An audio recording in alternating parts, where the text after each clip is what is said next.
We are ready, Master. Okay, thank you. Good evening, everyone, and Happy New Year. Thank you all for coming. Okay, I'm glad you're here to join us. Let's continue with the Chan Chi instructions from Master YongHua.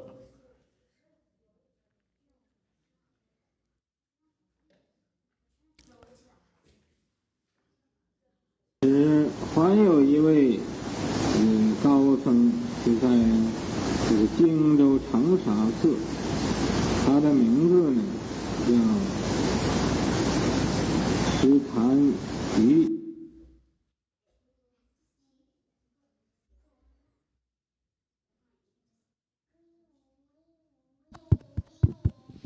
At that time, there was another eminent monk in Changsha Temple in Jingzhou.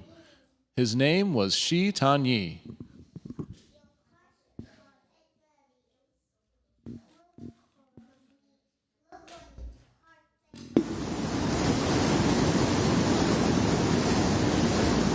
这一位法师，他是冀州人，不是北京的，进北京的那个地方。 This master was a native of Yizhou. Yizhou was near Beijing.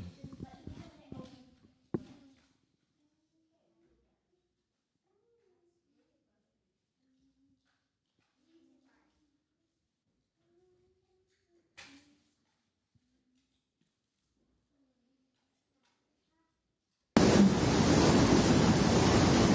他在16岁就出家了。 出家是拜道安法师做师傅。 He left the home life at the age of 16 and bowed to Dharma Master Daoan as his master.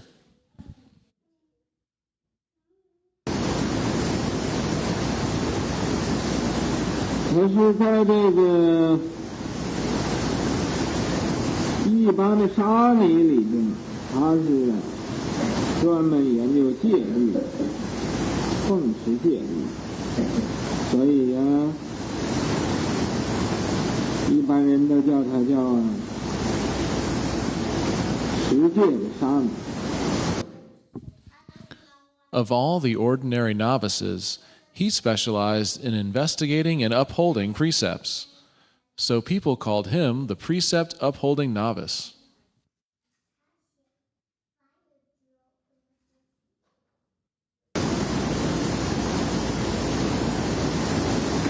他所学的呢，通达禅藏、经律论，他都明白。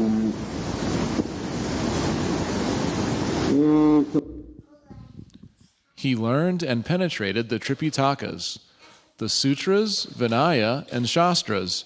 He knew them all. 所有的道安法师这些个门人呢，这些个弟子，他可以说是。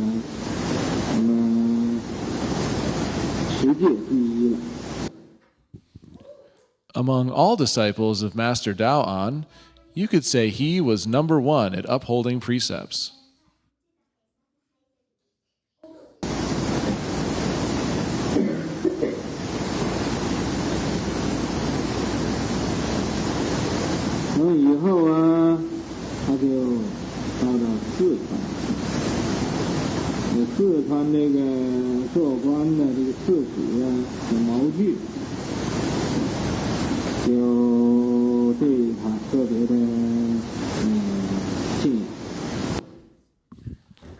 Later, he went to Sichuan. The governor of Sichuan, named Mao Chu, had a lot of faith in him.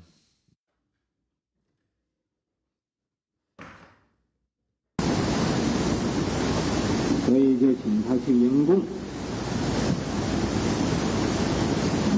请他吃饭。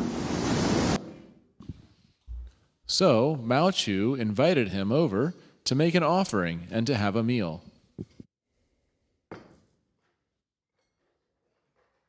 在吃饭的时候啊，这个自使自己亲身呢，来给他造饭，来给他这个添饭，做菜。 During the meal, the governor personally cooked for him, which was preparing dishes and serving him second helpings of rice. 那么在这个吃饭的时候啊，这个禅语法师呢，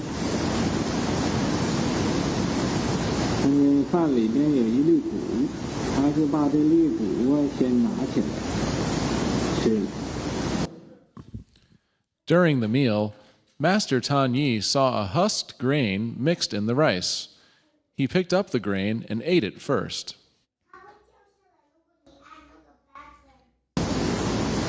那个有那皮的，先拿去吃了。那个毛具呢更信仰，所以。 Rice with the husk is called grain. He picked up the grain and ate it first. Thus, Mao Chu believed in him even more. 一定不会，不会，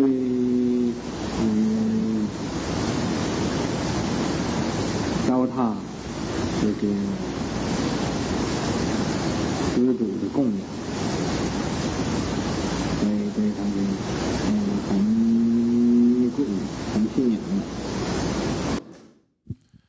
This master definitely wouldn't waste offerings from donors. So, Mao Chu had even more faith in him.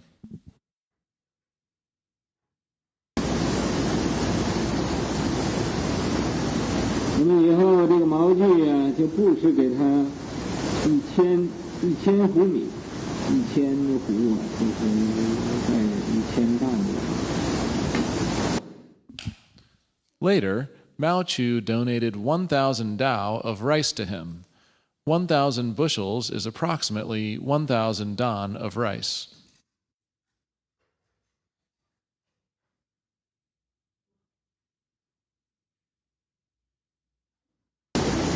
这位法师说：“你给我这么多米，我一个人怎么吃这么多米呢？”于是乎啊，他 The master said, "You gave me so much rice. How can I finish all this rice by myself?" 这个4团的和尚都显得一个人分一半，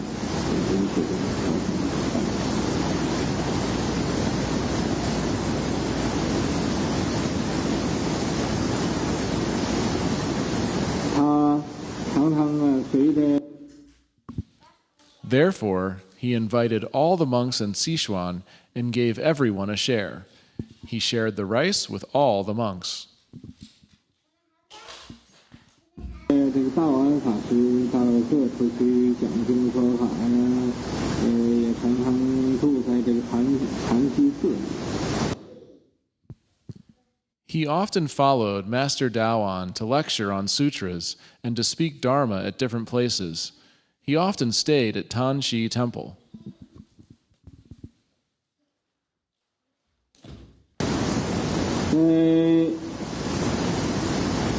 晋朝那个长沙的太守叫陈含之。 The mayor of Changsha during the Jin dynasty was named Teng Hanshi. 他在这个南京呢，这个江陵那个地方，把他的宅子送出来做庙，把他的房子送出来做庙。 He donated his house in Nanjing, Jingzhou, which is in the region of Jiangling, to be used as a temple. 做庙就对这个道安法师讲啊，请他选择一个法师到那去做主持。 Having a temple, he asked Master Daoan to select a monk to become the abbot of the temple. 道安法师啊，就叫这个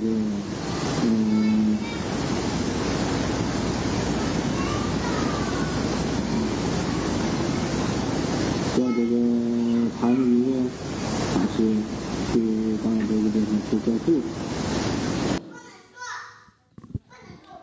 So, Master Daoan asked Master Tanii to be the abbot there.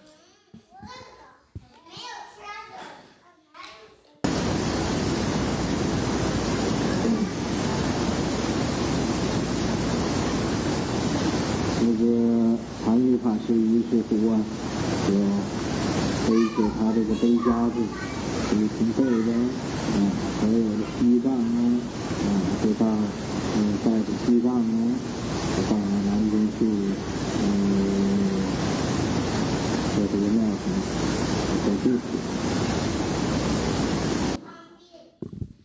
So, Master Tanii carried his backpack, bedroll, and a tin staff. With the tin staff, he went to Nanjing to be the abbot of the temple.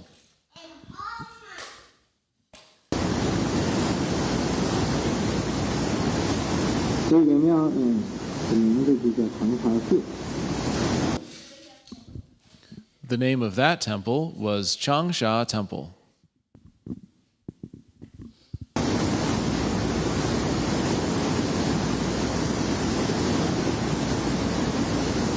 当时因为啊，这个时局很不太平，所以这个常常要躲避这个贼匪之类的。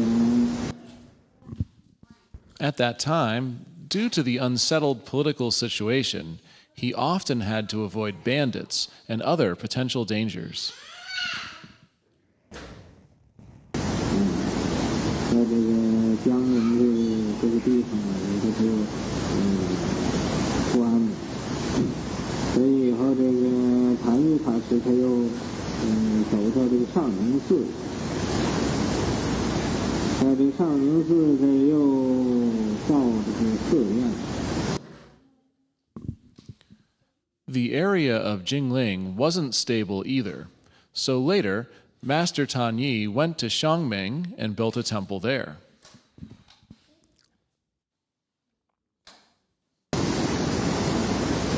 等这些土匪都没有了，他又回去到江宁，又修这个长沙寺。 Later, when all the bandits were gone, he returned to Jiangling to fix the Changsha temple.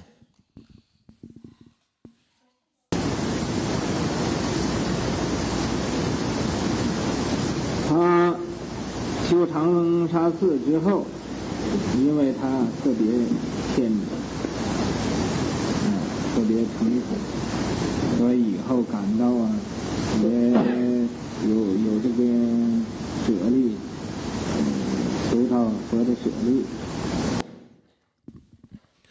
After he fixed Changsha temple, because he was extremely devout, extremely sincere, he obtained the relic as a response. He attained the Buddha's relic.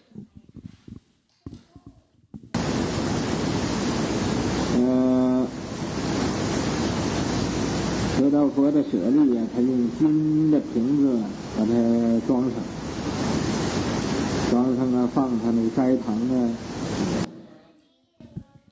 After he obtained the Buddha's relic, he used a gold bottle to house it in and put it in the dining hall.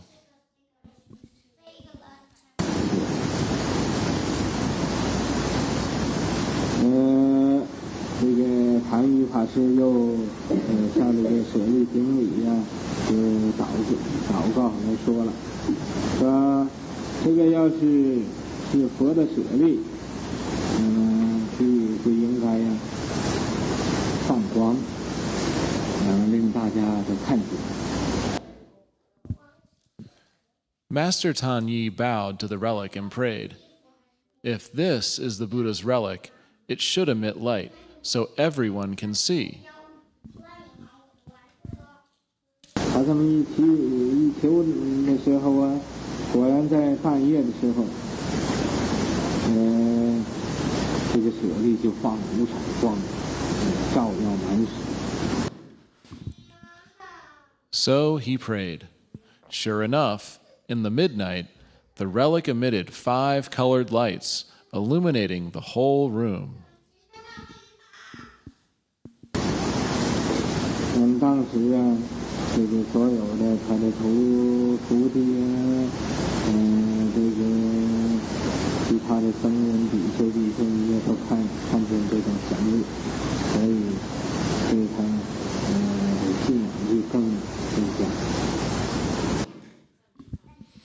At that time, all his disciples, other sanghas, bhikshus, and bhikshunis witnessed this auspicious sign. So their faith in him strengthened even more.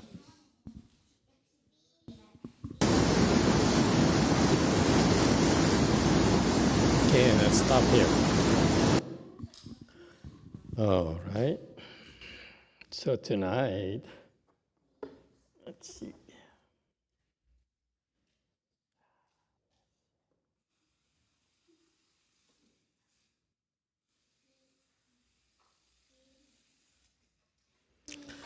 Let's go back to the beginning of this section here. So at the time of Master Tao An, Master Tao An now is, personally I'm very interested because I heard so much about Master Tao An. He's a very well-known monk, highly respected, and now we're learning more about him and his contemporaries. Okay, and we're at slide 164. Master YongHua now is bringing up another eminent monk by the name of Tanii. This is different from the Tanii, the first disciple of Master Fa Tai. Okay, they're totally different people. So clearly, Master Fa Tai's disciples were nowhere near the caliber of this Tanii. That's why Master YongHua brought up his story. All right. So the temple is called Changsha Temple in Jingzhou. All right. And he was in the area, born in an area near Beijing, left her home life, became a monk at a very early age, 16. That's very, very young. And bowed to Master Tao An as master. I see. Okay. So lots of blessings. He left home life at the age of 16.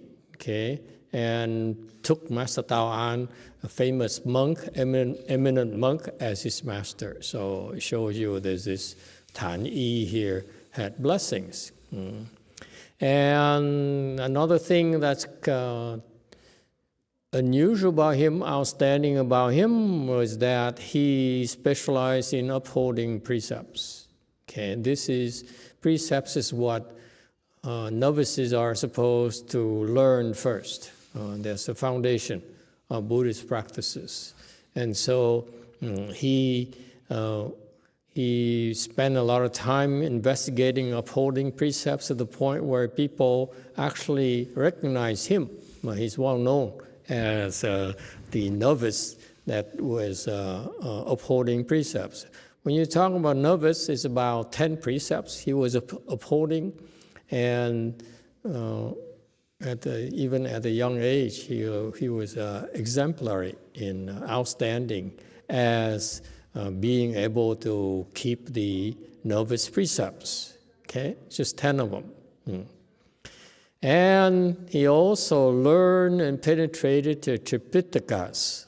Okay, so his foundation were precepts. You see, so this is the first thing that you learn from this particular story, is that if you maintain the precepts and keep yourself pure from violating the rules of morality, you also will have wisdom. And that's how he was able to penetrate the Pitakas. So he was upholding precepts, and because there were only 10 precepts, so it's not a whole lot he has to learn. But so he spent a lot of time learning about sutras. No Chan training, just studying sutras, which is also another form of Chan practice. Okay, Chan practice is not necessarily confined to meditation crossing your legs. A lot of monks in the past studied sutras, they read sutras, and that's a form of Chan practice as well. So Chan is, as you see, as we're learning here, Chan practice is more than just crossing legs. Okay, the reason we teach you the full lotus and crossing your legs is a test for you and help you build a stronger foundation. These people who do not have the good foundation from Chan training, then they won't go up as far, as high, okay? And so, they fail to build the proper foundation to go up higher, okay? And so this is the thing that we looked out and we learned from Master XXVII. Master XXVII simply told me to do certain things. I couldn't understand why, but I did them, and then eventually I used the same techniques to train you, the next generation. As you made progress, I was beginning to understand why these, the meaning of these instructions, the ingenuity of these instructions. Okay, so one comment, one aspect there is that you do not need to understand why you're doing this. Okay, understanding is overrated. It's about doing it, and then you'll be able to develop your samadhi a lot faster than it were for you to seek to understand why.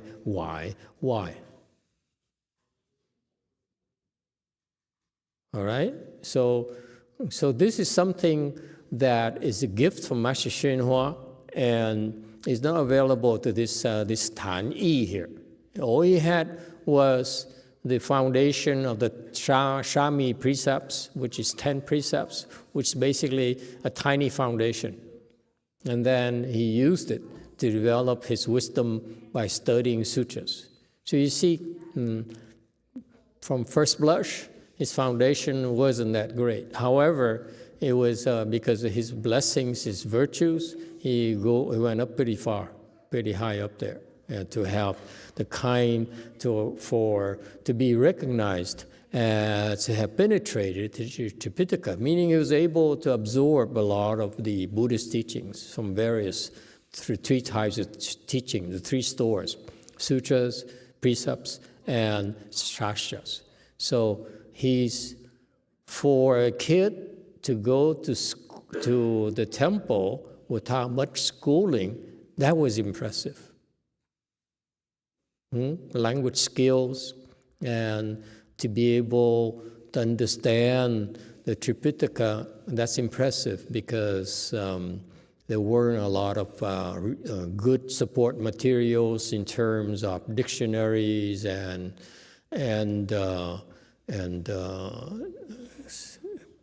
tutors, because each type of teaching may not use the same language, Chinese characters, okay? So that's impressive. What he did is very, very impressive.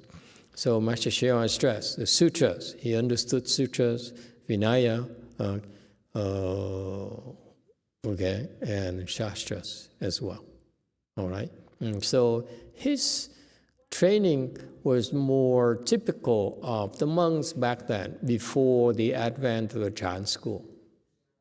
And he was, his other big plus was that his master was Master Tawan, who was very virtuous and well-known, and had wisdom.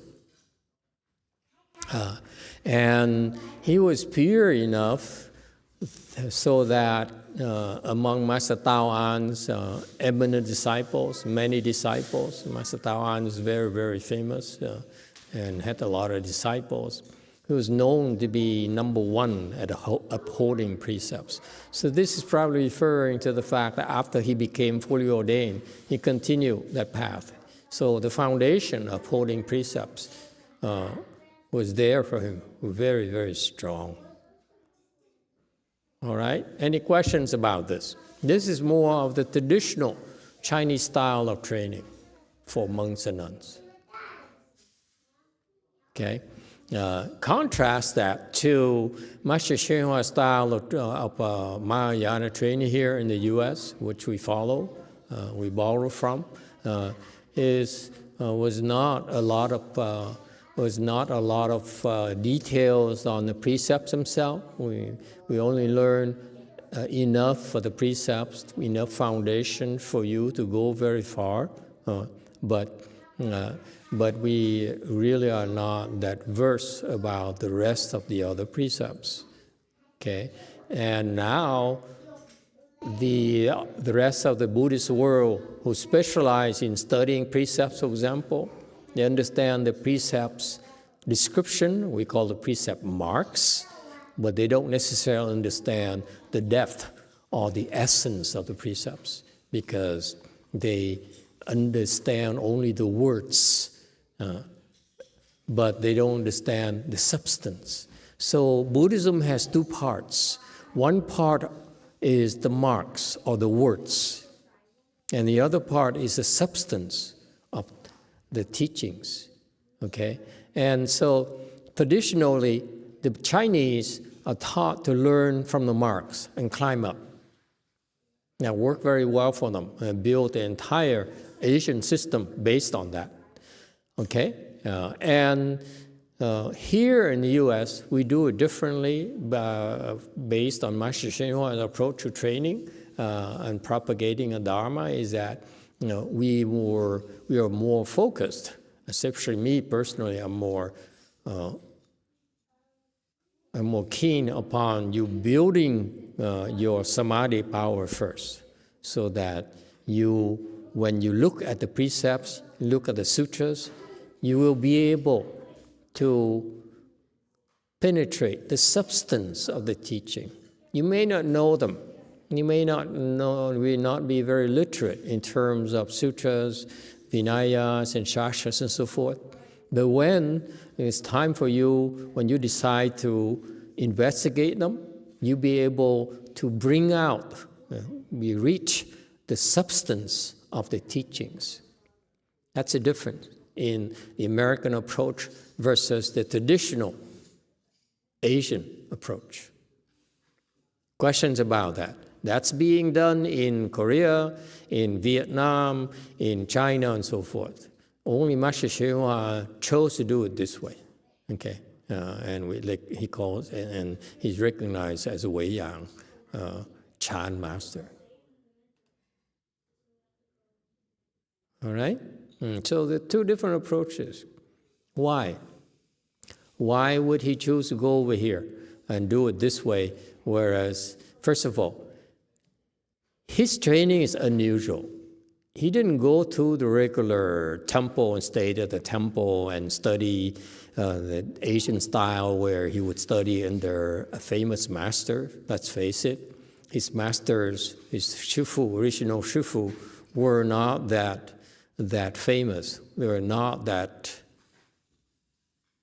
high in terms of achievements.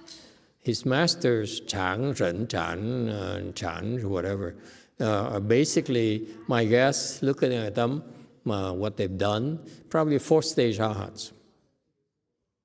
Okay, so they could not possibly penetrate the substance. So his path was that he was not meant to go to the traditional style of Buddhist training as a monk.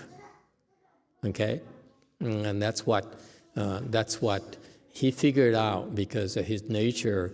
Because before he was already a Mahasattva.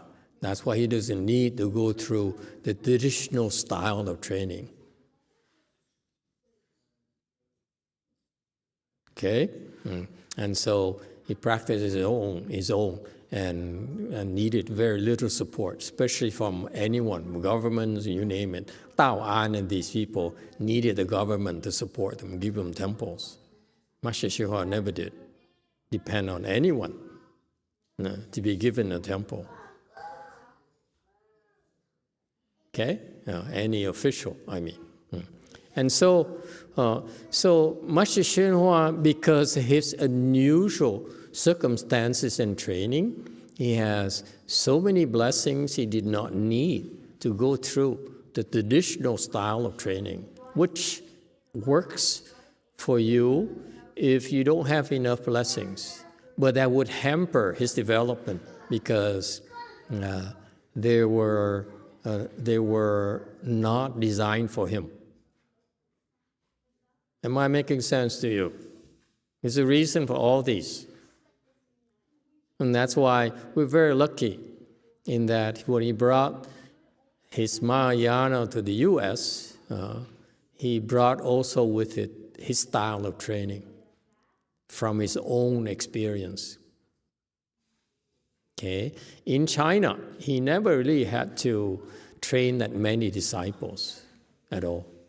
But in China, because he didn't have his own temples, so he had to stay at other temples. And therefore, it limits the number of disciples he could receive. Because you see, as you can imagine, you go to a temple, you're a monk going to a temple with a more famous master who has his own temple, and you accept these disciples, and then now your disciples are comparing you with the abbot, with the Fangzang. So it's a very, very, very difficult situation for him to be able to train and accept a lot of his disciples. Okay, unless he's outside of the system. So without a temple, he could not possibly receive a lot of his disciples. Not at all. Okay, and so in a way, he didn't really develop his training style until he came to the U.S. He came to the U.S. and then over the years, he developed his styles of training, and the results speak for themselves. All right? And so his training is unusual, and actually it's perfect for our environment, for our territory, and our times in particular, because it's not bound by the traditional Asian style of training, which is too slow. And they're not, because they don't have the proper technique, and that's why the foundation is not there for them to go up high at all.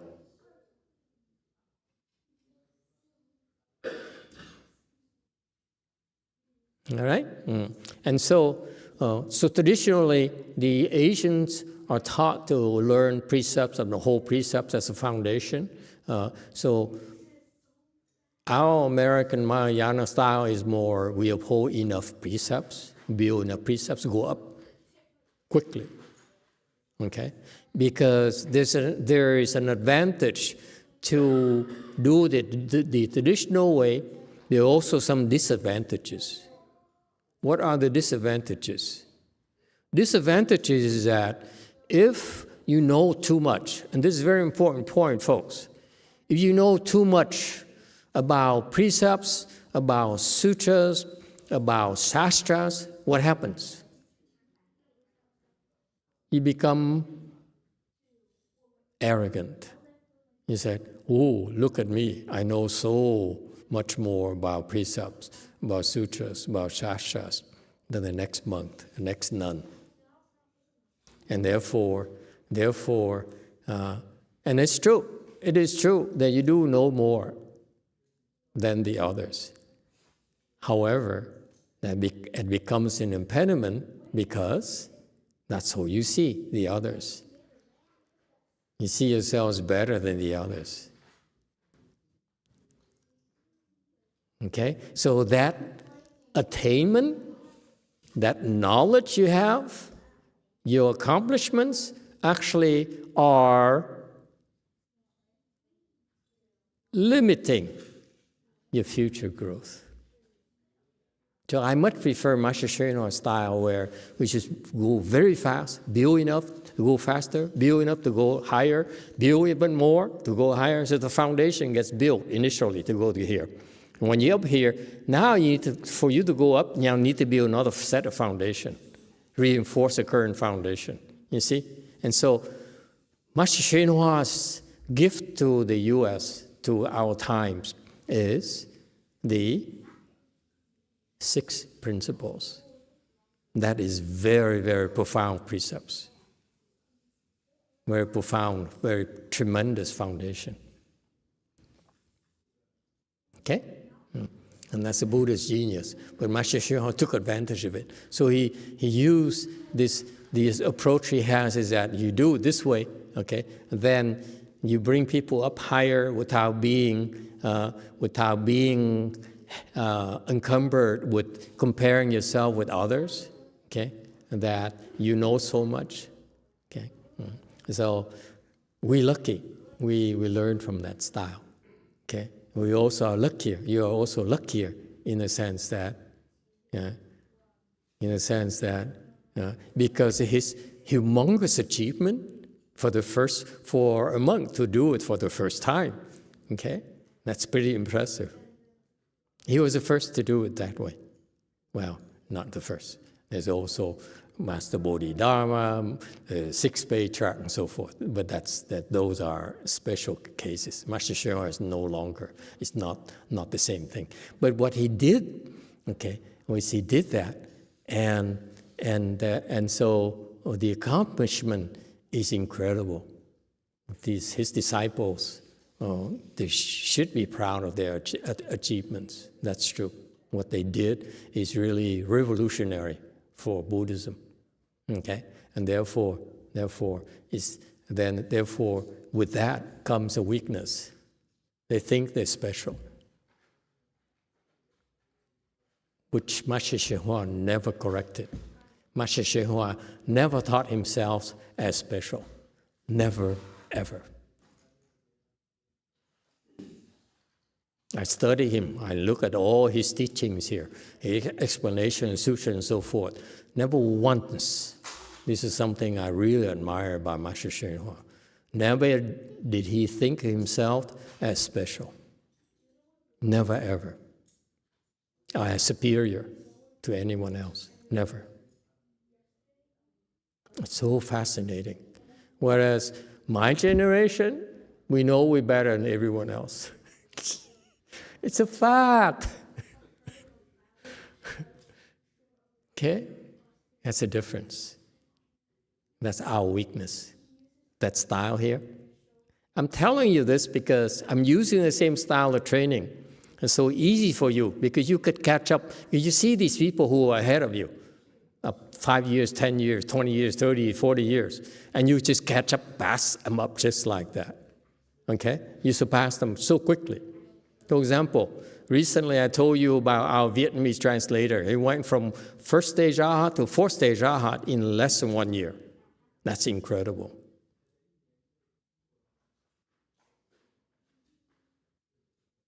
You tell me any Hinayana teacher who can do that. That's impossible for them. They don't have the technology. Okay? So you see, it's very easy because of the tremendous results. Okay? You realize you cannot help but say, oh my God, we are really better. I'm better than everyone else. And that's a natural. It's a natural understanding. Okay? And we're lucky. You're lucky that I saw that in my generation. And I will slap in your face immediately at a low level if you think you're special. Okay? Yeah. Because as soon as you think you're special, that's it.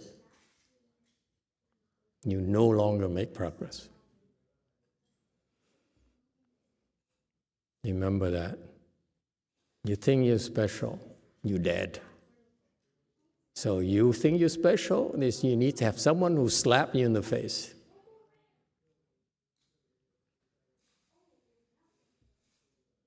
Master YongHua never slapped them in the face, never slapped me in my face.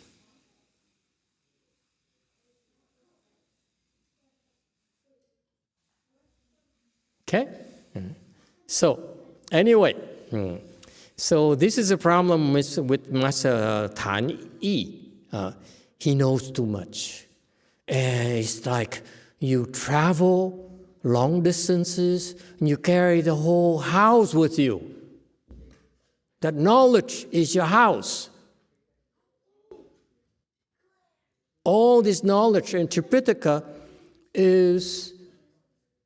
becomes baggage for you, and you cannot travel very far. You cannot ascend that easily with all that baggage. Imagine, for example, you find and you have a bunch of kids hanging on to your skirts. Men do wear skirts, don't they? I think so. Okay? It makes it very difficult, trust me. All right? Moving on. Any questions? So we went to Sichuan, and the governor of Sichuan, what's his name? Mao Chu. Is it Chu? Mao Chu. You see, these people, they needed the officials for the Dharma propagation. Okay? It's called dependency. Look at the great teachers. Master YongHua never needed any official. Master Sixth Patriarch, no official. Fifth Patriarch, he connected with some sort of court officials and sort of. No. Okay? Master Weishan, who was highly respected by the governor of his area, Weishan Temple. What did he do? He was so respected, so admired by the governor. The governor sent his own son to become a novice with Master Weishan. And the son happened to be he passed the imperial examination and ranked either 1 or 3rd, something like that. So he's a hot shot. Yeah? So Master Weishan was also highly regarded and supported by the officials. But what did he do as soon as the governor's son came on board? He says, go fetch water. Can you imagine the son's horror? Writing his dad, say, Daddy, I'm doing this for you, but you guess what? I passed imperial examination to become a monk to carry water for 3,000 people. So Master Weishan was an unusual case where he can manage those relationships without being affected by them. You can imagine what the governor might feel about it when he finds out his prized son, and son he's very proud of, is carrying water for 3,000 people who are not, whose majority is uneducated. All right. So anyway, back then Master Taoan was famous and well regarded because he has high connections. The governor and so forth, okay? And the Governor Mao Chu here, he recognized Master Taoan disciples, and this guy here is Tanii, would invite him over and cook for him. Have I ever eaten a meal cooked by the governor? I don't know how good it is. I would be, but I say no thanks. If you ask me, say, would you like to come over? I'm the governor of California. You come over and let me cook for you a lunch or something. Okay? Yeah. And I say, can we order take-out pizza instead? Okay, or go to French Laundry or somewhere, Michelin star or something. My God. You don't become a governor by being a great cook.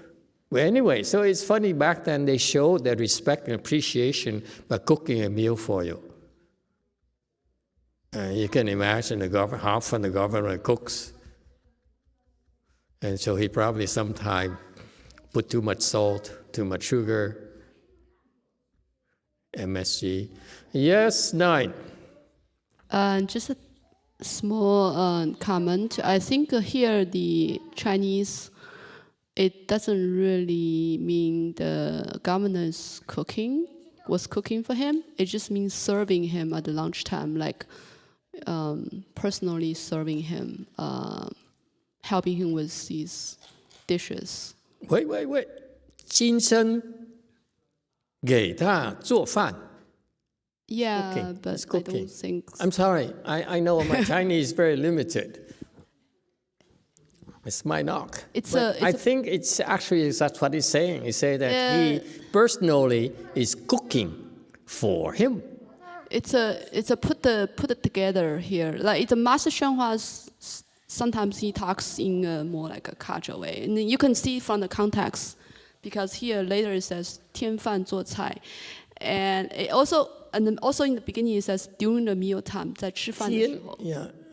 Because you're not cooking during the meal time, right? So 做饭 just put the things together, serve, and I think that's more fit for the stature of the governor, but also shows he's actually very humbly serving the master.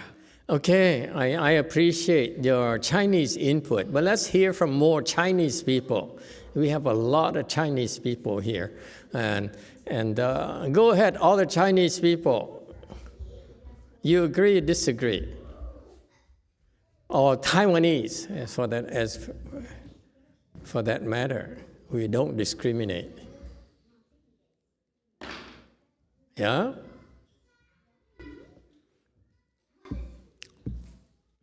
No takers? Okay, it's a minor yes too. Thank you, Master. The translation was correct. And also, we did have a discussion and to make sure and cooking the meal. Yeah, it seems to be very personable, personal thing, attention from the governor. How about Xian Jin? What do you think? You agree? Yeah, I agree with Jane. Are you Hanzu or are you not Hanzu? I am. We have to be careful. The Chinese have many different groups, ethnicities. Yeah, officially not. But Yeah. So what does a person from you, like you, think? Is that the proper translation or improper translation? the translation is good, right? From my perspective. From my understanding. Yeah. Yes or no? Yes. Yeah? Is it a good translation? I think so, yeah. I agree. You think so? Be assertive. Assert yourself. Assertive. Yes. Okay, so sorry, kid. It's 3-1. Yeah, I'll vote you. 2 Chinese versus 1, and I have a quarter Chinese.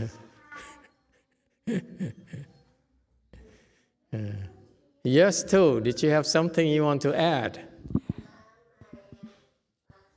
I don't have anything to add. And there is a new Taiwanese lady. Yeah, what do Taiwanese think about this? First of all, you speak Chinese. Not all Taiwanese speak Chinese.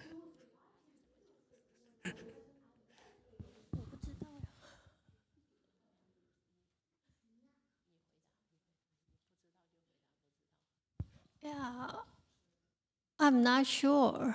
You're not sure? Yeah.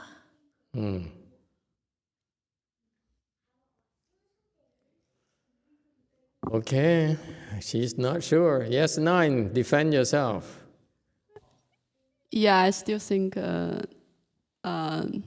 just from the context of sentence, I don't think it means cooking, actually making the food from scratch, right? If you read it, because it says during the mealtime, and then later it says, explained it, right? It says 做饭, cooking for him, and then the second part elaborate was that, like 做饭就是来给他就是添饭做菜.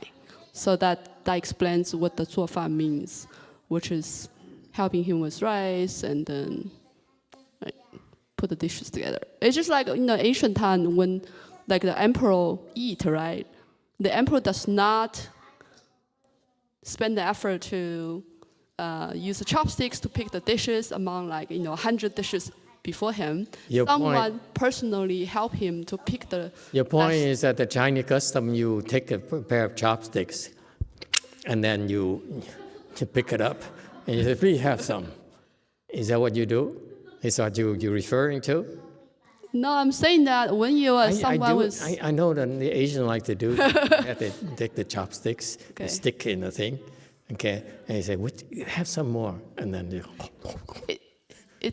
When the emperor eats, there's like 5 people help him. Like the emperor just sit there. He doesn't really have to. No, this is governor. Well, he's being treated like emperor, right? I mean, not the governor, the master. He's being treated as someone, the status of the emperor. That's why the governor is serving him. Okay. And yeah, I think that makes sense. It doesn't make sense the governor's back in the kitchen cooking when the master is here, right? Logically, it doesn't make sense, yeah. But the Chinese says that's what he's doing. You want me to interpret the way that makes sense to you? Yes, 7. Thank you, Master. From a strictly Western perspective, it makes a little sense to me that the governor was cooking because he managed to not unhusk a grain of rice. So that's a testament to him being a bad cook. But we have a... So you of the opinion that the governor cooked the rice? Yes. That's why he screwed up and left a husk of rice in there. Correct. No, sir. No. Let me tell you. If I were the governor, okay, I would chop the head of the guy who provided the rice to the governor mentioned. That's what the governors do. Well, humbly, as my Korean wife taught me how to cook rice, the way you do it, Korean style, is you hand wash twice all the grains of rice before you put them into the rice cooker. So with my limited but excellent training, I would immediately recognize if a grain of rice was husked. So clearly the governor missed it. But we also have an answer from our YouTube audience. Yes. Who is this? Chinese? If it's not Chinese, we're going to ignore the commentary. Thank you, Master. I'll defer to Jane if she can confirm if Zhihong Cao is Chinese. Another cow. Okay. And it's authentic. Zhihong Cao says, and apologies, I recognize the characters, but the 2 characters is literally cooking. 做饭, yeah? If you say so, yes. Yeah, 做饭 is to cook. 做菜 is to cook dishes. 做饭 is to cook rice. 做菜 is to cook dishes. Okay, so we have a cow disagreeing with another cow. Okay. The odds are against the first cow. Okay, Wei Mao.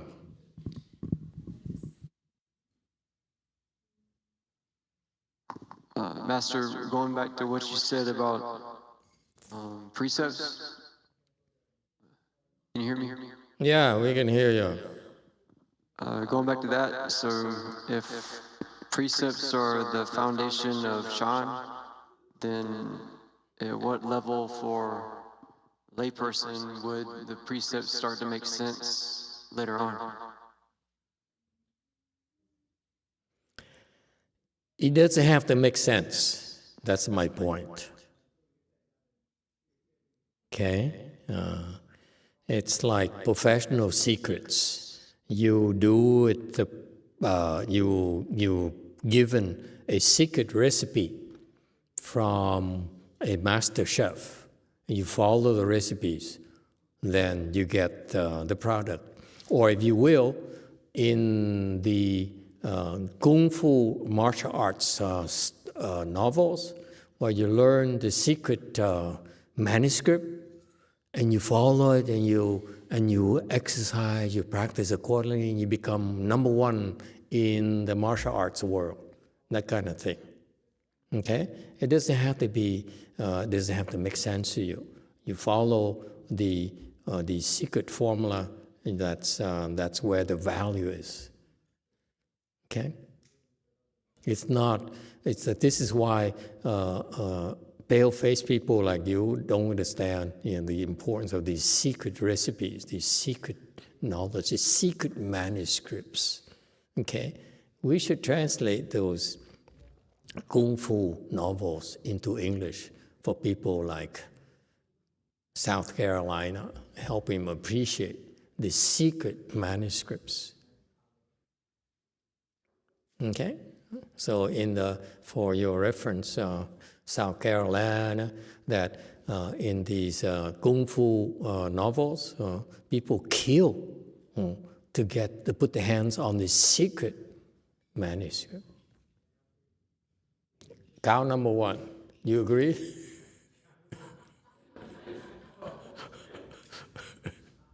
Okay? So anyway, it's not about making sense, Malcolm. It's about doing what you're told, and then your wisdom will take care of it. Okay? You naturally understand better. All right, anyone else? Okay, so just for me, I take a vote. I say they're making dishes. It's okay. So you see, I go with majority. Sorry, cow number one. Okay. During the meal, Master Tanii saw a husk grain up in the rice, and he picked the grain and ate it first. Okay. I don't know, you guys understand it when you eat rice for us Asians. It happens a lot. The husk, grain of rice, cook it, because you don't see when you put the rice, and you put the rice into the rice cooker, you cannot see. But when the rice is cooking, that thing is bubbling, it's boiling, so it moves things around. Eventually, when the rice is cooked, sometimes the husk grains would be on the top. So it's not. You cannot say that was a mistake. It's inattentive. No, it happens. It's commonplace. Okay, but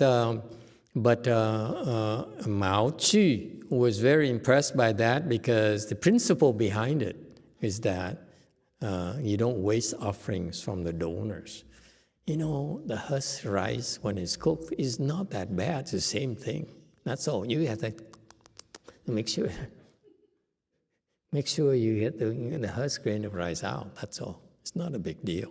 But Mao Chu is easily impressed. Okay. So Mao Chu is very, very opinionated. He's so impressed by Master Tao An, Master Tanii already. So didn't take much. And so he donated 10 dou, right? Pronounce it dou. I forgot. Yes, too. Dou or dou? It should be hu. I apologize. Hu. Okay, yeah, right. Hu. Okay. Hu. Okay. Học. Vietnamese is học. You know what it means? What? Taiwanese person explain to us. What does it mean? In these stores, they have maybe drawers where they put certain different kind of rice, okay? And people will usually buy one drawer. That's the hu, okay? And so this is how they used to sell rice, the measure rice, by filling up a drawer of rice, which it says here. And next thing here, this is so cool. Thank you. This is such a great reference for non-Chinese people. It's so cool, you know. We are so ignorant about these things. And this is where, you know, having the multicultural thing, you know, makes it much more interesting, you know. Yes, go ahead too. Still continue to apologize, and Who? should be who, and we will Dan. change. And one who supposedly equals one dan, and one who equals 10 dou. Ah, okay, I see. But is it typical for the who to be not level? I usually it's like they level it. You put it in and then you, yeah, this is cheating. Yeah, it should be fully leveled. Yeah, fully level. That's my understanding from all the Chinese movies I saw. Okay, it's so cultural. This is so interesting. They don't do this anymore. Okay, and then this is also very Chinese. It's Tibetan. This is Tibetan colors, right? No? It's Chinese. It's Chinese? Yeah. Ooh. But the hat is conical hat, Chinese conical hat, and the guy is clearly Russian. Never mind. But you see, another cultural aspect is that transportation. Back then, they used these bamboo. What you guys may not be able to see clearly, this is the bamboo stick. The Chinese have a lot of bamboos, big bamboo things. So they cut down the bamboo stalk, and they maybe split into 3 pieces or something, and they're very strong. The bamboo sticks are very strong. This is how I grew up in Vietnam. People didn't have the Honda motorbikes back then. Okay, when I was a kid, so the street vendors would carry these things on the bamboo stick there. They balance it. It's fantastic. You can picture these Asian women that are shorter than Xiao Mei, and they carry these things at the balance, and they go, pho, anyone want pho? and the whole neighborhood would hear her. So it's fascinating how small these women were, and yet they're able to carry a lot of load or burden. Did you do that, Xiao Mei? That's your era. No, huh? You're too spoiled. Anyway, and the food is much better that way.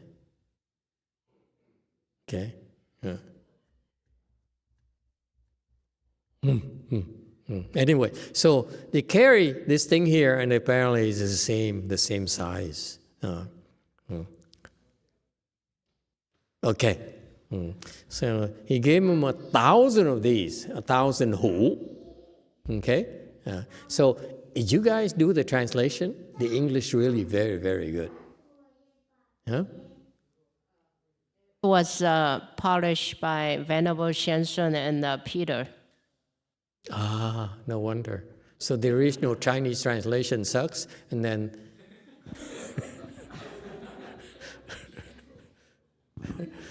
okay, 1,000 hu. Wow, that's rich. Yeah. And so, and this is what's nice about Master Tanii says, no, that's too much. And how can I eat by myself? So he shared with all the monks. And so you can see right there in the governor's mansion, he would have 1,000 monks coming with those bamboo stalks on the shoulder and walking away with 1,000 hu. It's so cool. It is so Chinese, so ethnic. It's so cool. It's a different times. You guys don't appreciate this. I love these stories. Okay? And Master Tanii, even though he's a disciple level, but he would follow Master Tao An to lecture on the lecture circuit. Very impressive. So this tells us that he basically was training himself. Master Tao An really didn't give him a lot of training at all. Okay? And such is the nature of the training of the Sanghas back then. Okay? And for lay people, virtually no precepts. Okay? And you go and you listen to sutras, lectures, shastras, and so forth. All right? So those were the days. So he would speak Dharma at different places, and he was stayed at the Tanii temple. And move on to the mayor of the Changsha temple area, the Jingzhou area, and he has a house in Nanjing. Is it the same? Is it the same area in Nanjing nowadays? Huh? Anyway, China is so big. It's all. And Jingzhou, Jiangling. And so the mayor donated his house in the Nanjing area. You know, the house in Nanjing nowadays is very expensive. Korean YouTube, go ahead.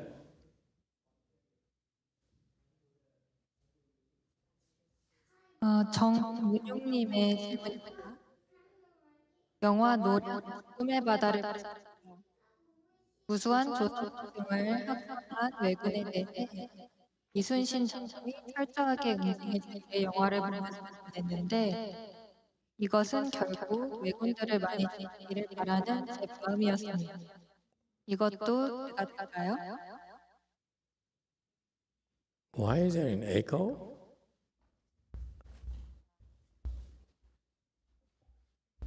Yes, 7. Why is there an echo? Thank you, Master. We're troubleshooting that. We hope to get it fixed. Apologies.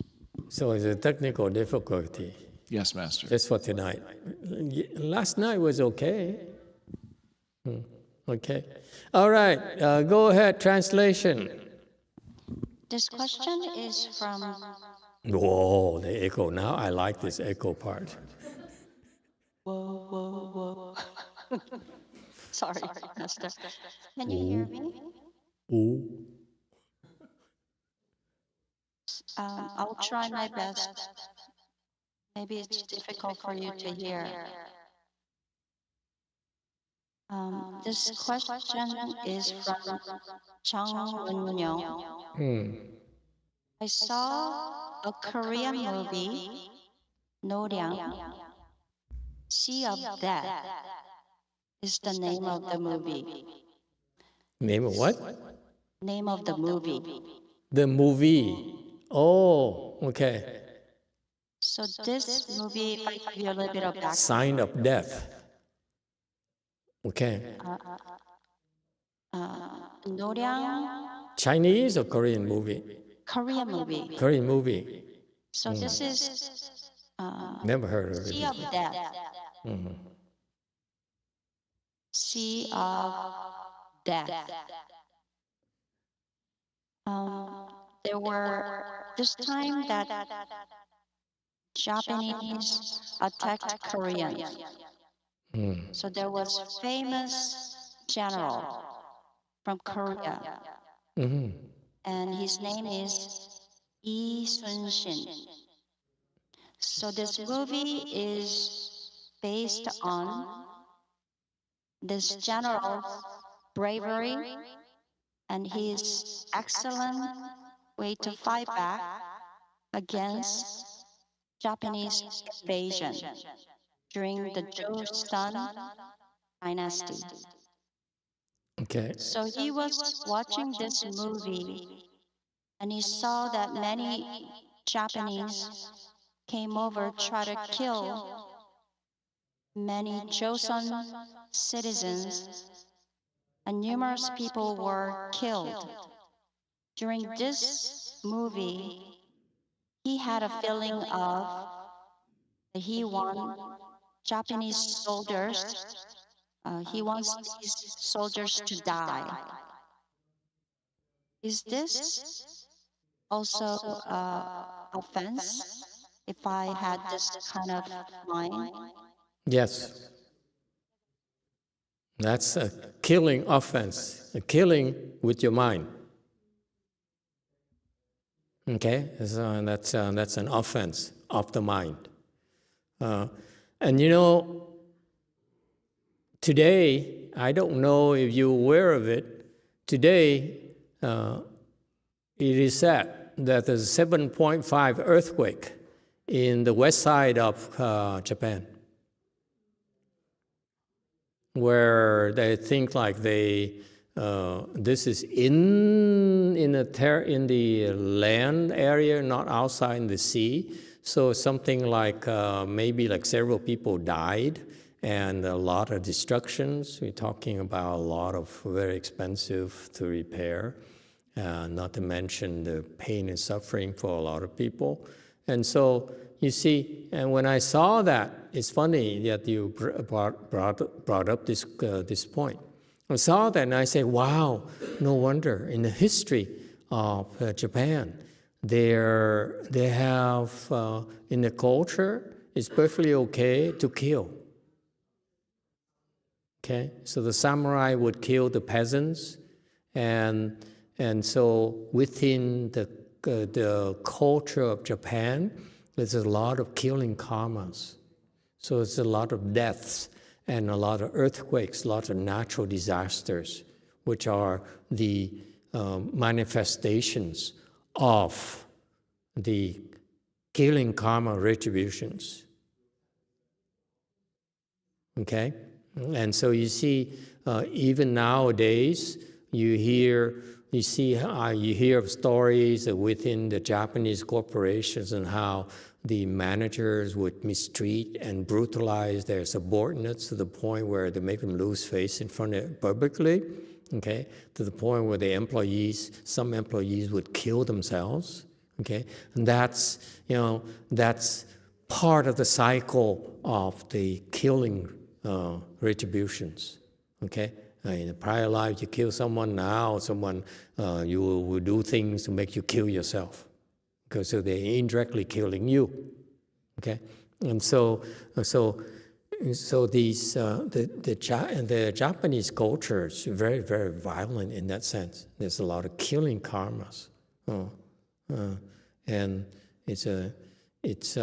so when you saw the movies, again, my knowledge is based on movies. You saw the movies and how the bridge over the River Kwai, historical movie, and how the Chinese movies where the Japanese invaded China and then almost killed Yip Men and that kind of thing. You don't watch those movies. I love those movies. Anyway, you see on how the culture of so the killing karma, whether you do it physically, okay, or mentally, there is a retribution associated with that, okay, and the natural disasters that come with the territory, because when you have a lot of killing karmas, there are a lot of natural disasters.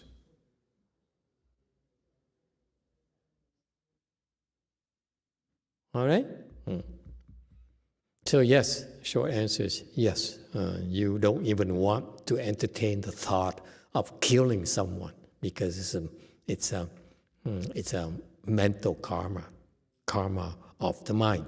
Okay, refrain yourself from even having such thoughts of punishing someone just because they are wrong, just because they're evil. Don't do that. Okay, so this mayor here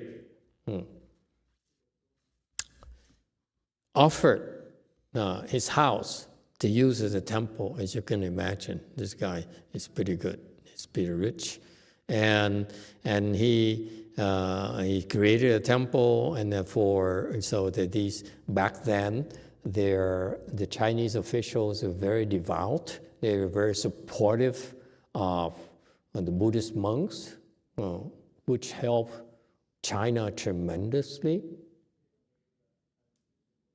Okay, and those are different times. We don't have that nowadays anymore.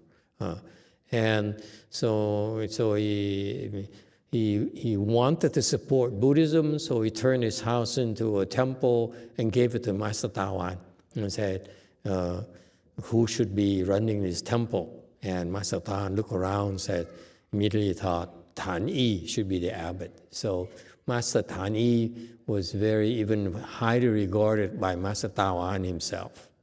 Okay? And Master Tanii, look at that, very famous monk. It's like a TV personality, if you will. He's a celebrity, okay? More or less like he was dating, what's her name now? Time Person of the Year? Huh? No one knows? Time Person of the Year, yes sir, 7. Thank you, Master. Chengdu answered Taylor Swift. He's still alive. Barely. Look at that. I hear Swift. I said, who said that? Impressive. It's like Master Tawan is like Taylor Swift, and Tanii is like he's dating Taylor Swift.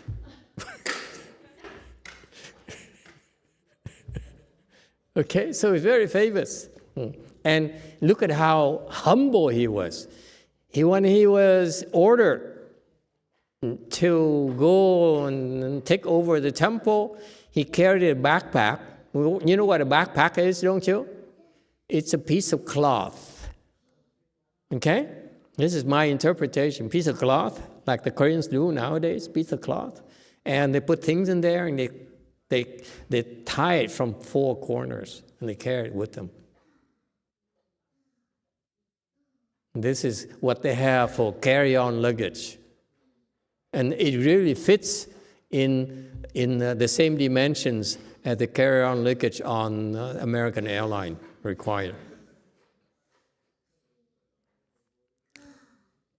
Yes, Professor Jane, she's leaving us, So this is her last chance is to speak and in person.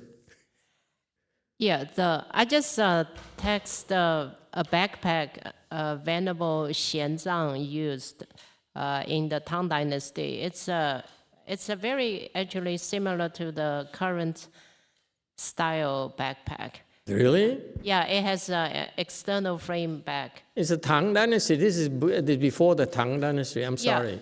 So it says 背架子, so it's instead of 包袱.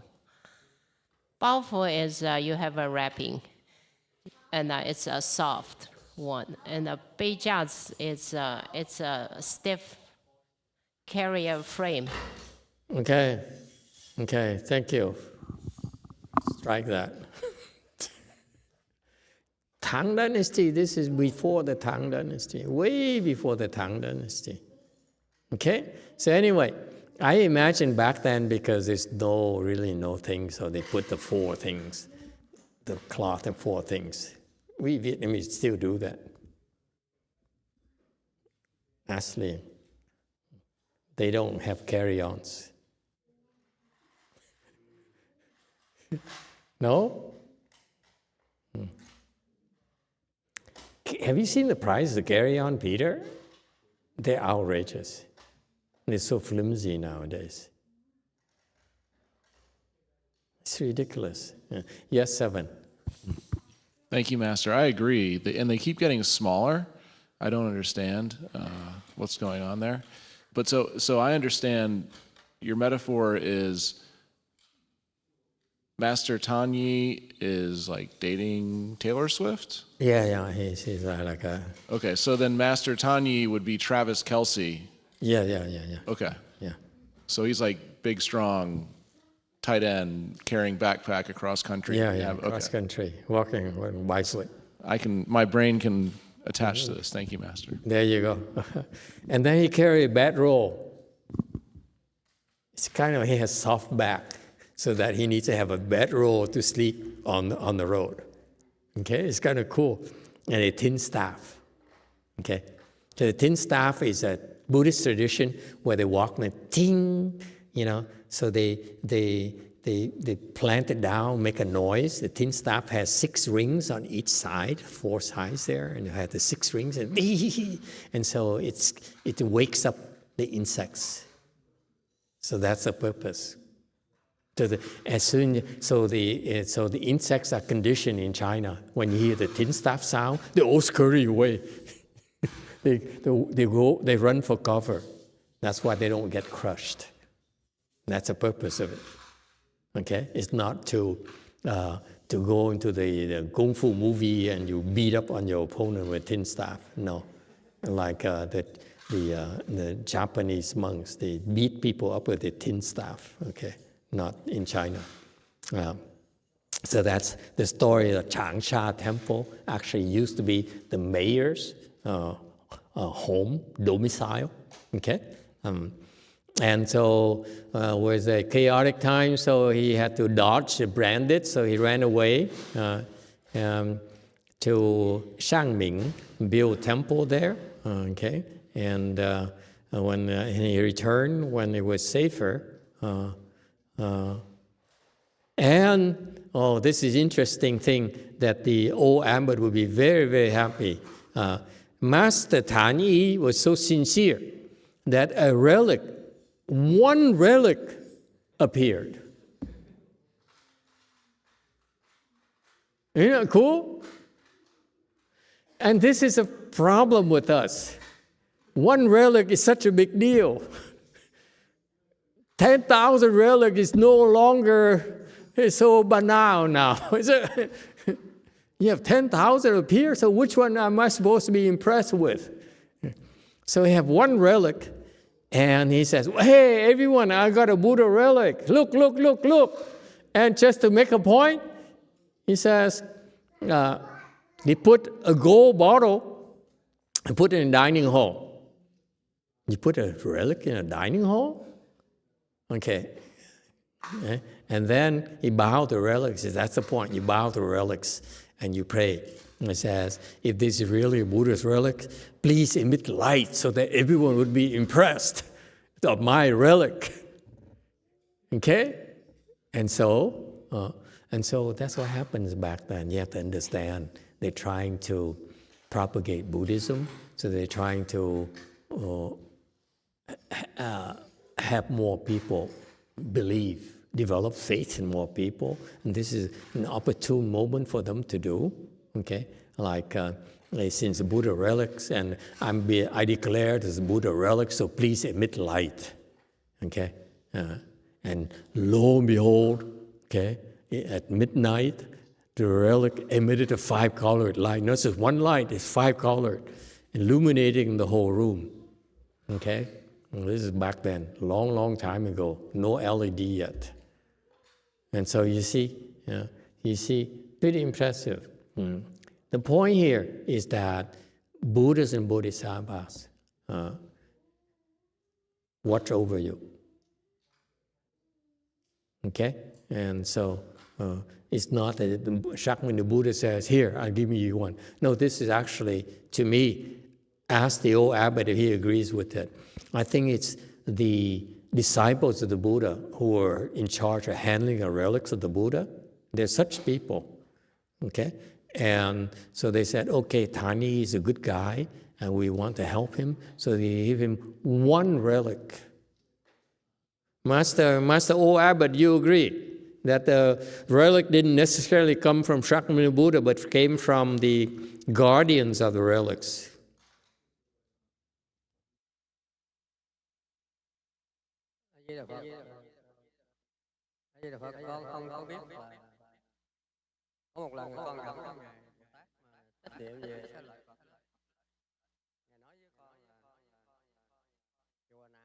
Can't hear you.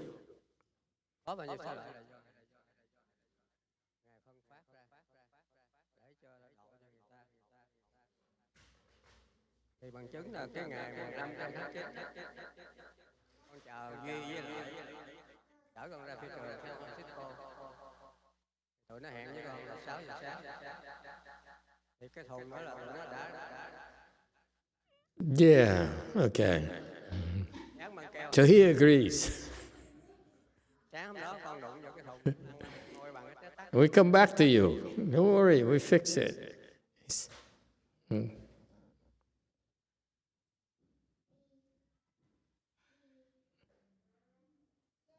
We should have ChatGPT generate the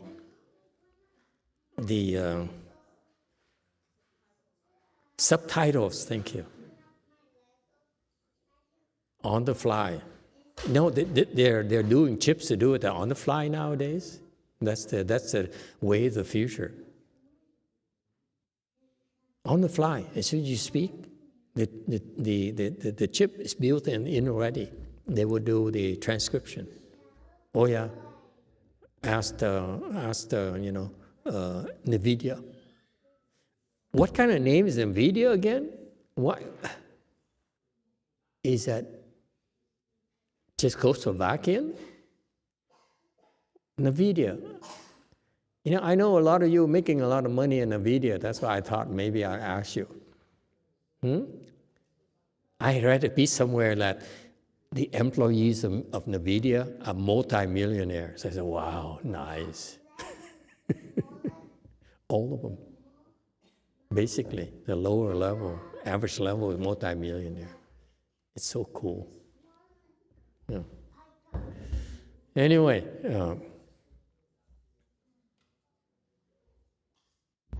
so they emitted light or illuminated the room, and so they have faith in him even more. Okay, so that's what happened. Okay, so that's what we are. And time is almost up. Anyone has any questions or comments?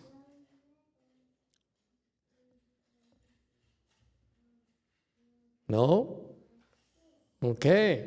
If you have no questions and comments, we can stop early, 1 minute early, so that everyone can have a rest. This is the first day of the year anyway. Happy New Year, everyone.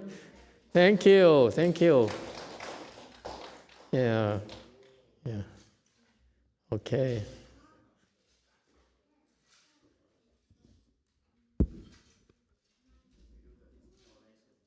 Now do installation. Hey, listen, everyone. They're installing the Buddha statues now. That's why all the men are here. No wonder. They all said, move along, Master. We're busy. Just wrap it up. No one wants even to talk and participate. And the girls will help out as well. Okay. Thank you. See you. Wei Mount, forget Wei Mount. We're busy installing statues.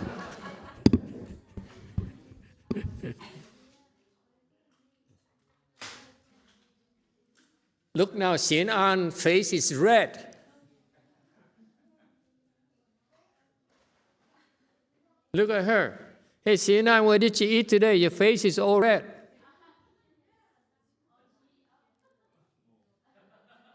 Is that allergic reaction or you just ate too much? I think I'm eating too much.